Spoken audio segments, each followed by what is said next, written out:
Hey my creative people, welcome back to your channel the Craft Canteen. আজকে আমি লিপ্পন art try করছি প্রথমবার। তো তোমরা ভিডিওটা পুরোটা দেখো, এটা পয়লা বৈশাখ উপলক্ষে এই ভিডিওটা করা। আর আমাকে আজকে যারা নতুন দেখছো তারা প্লিজ আমার চ্যানেলটাকে সাবস্ক্রাইব করে দিও। তাহলে চলো আজকের ভিডিও আমরা শুরু করে ফেলি।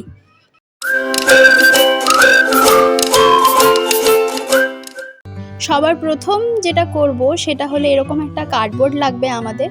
তো তোমাদের কাছে যদি এরকম কার্ডবোর্ড থেকে থাকে তোমরা সেটা ইউজ করতে পারো। দেখো এরকম একটু মোটা হতে হবে।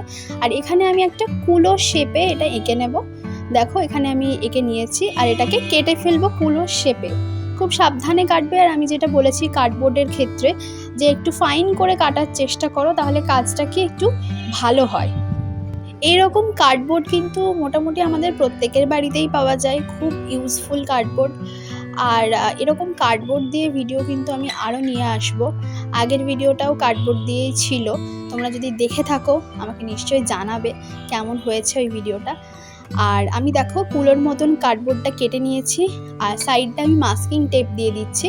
তো পুরোটাই আমি এভাবে মাস্কিং টেপ দিয়ে দেবো যাতে আমাদের বাকি কাজটা করতে সুবিধা হয়। আর দেখো সাইডগুলো খুব ফাইন একটা লুক ক্রিয়েট করে।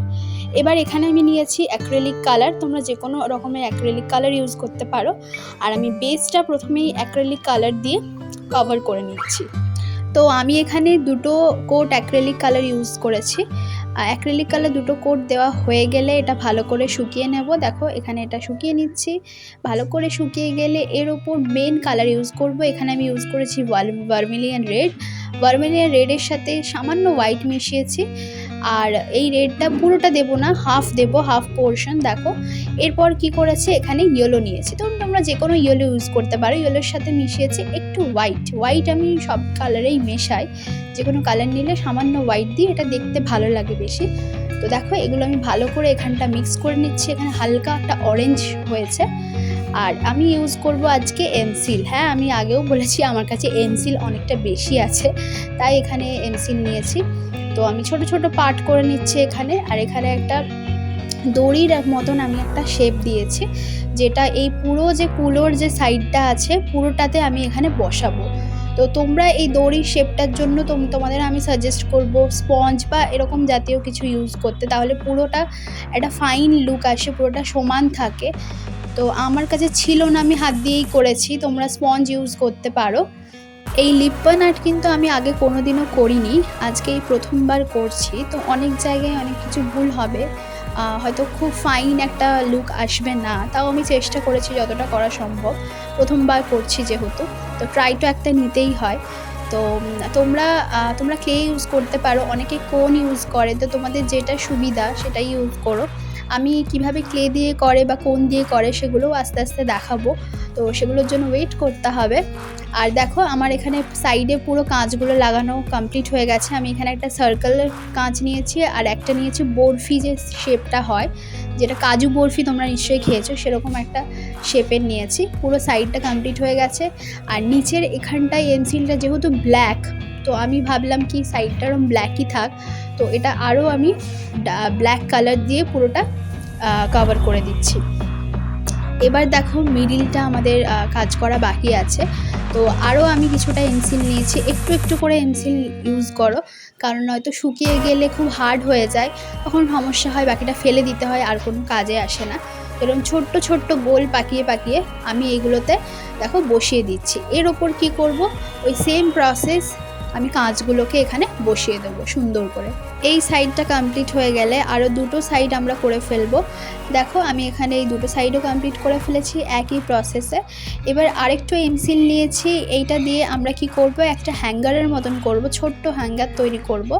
এটা কিন্তু এখানে লাগিয়ে দিলে ভেবো না যে এটা খুলে পড়ে যাবে, খুব শক্ত হয় যেহেতু এমসিল। তো এটা খুলে পড়ার কোনো সম্ভাবনা নেই। আর এটা তোমরা ইজিলি দেওয়ালে হ্যাং করাতে পারো। আর এখানে হচ্ছে আমি একটা ছোট্ট প্যাঁচা তৈরি করব, যেহেতু নববর্ষ। তো প্যাঁচাটা আমাদের জানোই কতটা ইম্পর্ট্যান্ট, মা লক্ষ্মীর পাশে প্যাঁচা থাকে। তো এখানে তৈরি করছি একটা সুন্দর প্যাঁচা। এই কুলোর মিডিল পোর্শনটাই যখন কাজ করবে তখন একটু সাবধানে করার চেষ্টা করো, যাতে মিডিলটা নোংরা না হয়ে যায়। কারণ এই যে এনসিলটা তো একটু ব্ল্যাক হয়, তো নোংরা হয়ে যাওয়ার একটা চান্স থেকেই যায়, তো খুব সাবধানে করতে হবে। আর আমি দেখো প্যাচার একটা একটা করে ডিটেলিং আমি এখানে অ্যাড করছি, আর ক্লে টুল দিয়ে আমি কিছু ডিজাইন করে নিয়েছি। আর আস্তে আস্তে দেখো এগুলো কমপ্লিট করছি। তোমাদের কাছে যদি ক্লে টুল না থাকে চিন্তা করার কোনো কারণ নেই, তোমরা সেম কাজ টুথপিক দিয়ে করতে পারো। দেখো আমাদের প্যাঁচা কিন্তু এখানে প্রায় রেডি হয়ে গেছে। আস্তে আস্তে গ্লু দিয়ে আমি পুরো প্যাঁচাটা কমপ্লিট করে ফেলবো। টুথপিক দিয়ে কিভাবে এই ডিজাইনগুলো করতে হয় সেগুলো আমি আমার আগের একটা ভিডিওতে দেখেছি, তোমরা আই বাটনে ক্লিক করে দেখে নিতে পারো, না হলে তোমরা ডেসক্রিপশন বক্স চেক করতে পারো, ওখানেও আমি দিয়ে দিয়েছি ভিডিওগুলো। দেখো এখানে প্যাঁচা কিন্তু একদম রেডি। এটা হয়ে গেলে খুব ভালো করে এটা শুকিয়ে নেব, আরও কিছু ডিটেলিং অ্যাড করে দেব। শুকিয়ে যাওয়ার আগেই ডিটেলিংগুলো অ্যাড করতে হবে। আমাদের প্যাঁচা ভালো মতো শুকিয়ে গেলে এখানে একটা বেস কালার দেব, যেটা আমি সবসময় করে থাকি। এটা খুব ইম্পর্টেন্ট প্রত্যেকটা কালারের ক্ষেত্রে, আরও কালারটা ভালো ফুটে ওঠে, তার জন্য বেস কালার করা কিন্তু খুব জরুরি। তো আমি ওই অ্যাক্রিলিক কালারই নিয়েছি, বেসটা কালার করেছি। আর এখানে দেখো এমসিলের যে ফুলের মতন যে ডিজাইনগুলো করেছে ওগুলো তো হোয়াইট দিয়ে দিয়েছে, আমার মনে হচ্ছিলো ওগুলো বেশি ভালো লাগবে হোয়াইট দিলে। আর এখানে প্যাঁচাটা গোল্ডেন কালারের করব, তো আমি এখানে মেটালিক গোল্ডেন কালার নিয়েছি, তোমাদের দেখিয়ে দিলাম। তো এগুলো একটু একটু সাইডে দেবো, পুরোটা গোল্ডেন করে ফেলবো না। দেখো আমি কিভাবে করছি, তোমরা তাহলে বুঝতে পারবে ব্যাপারটা কিভাবে করেছি। তো এখানে একটা সুন্দর দেখতে গোল্ডেন কালারের প্যাঁচা করছি। প্যাঁচাটা গোল্ডেন কালার কমপ্লিট করা হয়ে গেলে আমি কিছু কিছু জায়গায় ব্ল্যাক দিয়েছি। দেখো এখানে ব্ল্যাক দিয়ে ডিটেলিং অ্যাড করেছি, পুরোটা কমপ্লিট করে নিয়েছি প্যাঁচা। আর এখানে পেন্সিল দিয়ে হালকা করে লিখে নেব শুভ নববর্ষ। দেখো তোমরা হয়তো খুব ভালো করে দেখতে পাবে না ক্যামেরাতে, কারণ দেখা যাচ্ছে না, আমি দেখতে পাচ্ছিলাম। তো এর ওপর দিয়ে লিখবো অ্যাক্রিলিক কালার দিয়ে শুভ নববর্ষ। তোমরা অ্যাক্রিলিক কালার দিয়ে এরকম ডাইরেক্টও লিখতে পারো, আমি ডাইরেক্ট লিখিনি, আমার মনে হয়েছে যে একটু গন্ডগোল হতে পারে লেখার সময়, তো আমি ওই জন্য হালকা করে পেন্সিল দিয়ে লিখে নিয়েছি। আর দেখো এখানে আমি কিছু ডিটেলিংও অ্যাড করেছি, দুপাশে দুটো স্বস্তিক চিহ্নও দিয়েছি। তো আমাদের এখানে পুরো যে ওয়াল হ্যাঙ্গিংটা কুলোটা কিন্তু রেডি। এটা কেউ দেখে বলবে না যে এটা কার্ডবোর্ড দিয়ে তৈরি করা। তো তোমরা এটাকে এভাবেও রাখতে পারো, দেখো এখানে আমি দেখিয়েছি, বা এটাকে তোমরা দেওয়ালেও টাঙিয়ে দিতে পারো এইভাবে। আজকের এই ভিডিওটা ভালো লেগে থাকলে like, comment, share and subscribe করতে ভুলো না দ্য ক্রাফট ক্যান্টিনকে। তাহলে চলো আজকের মতো এই পর্যন্ত, দেখা হচ্ছে নেক্সট একটা ভিডিওতে। টাটা।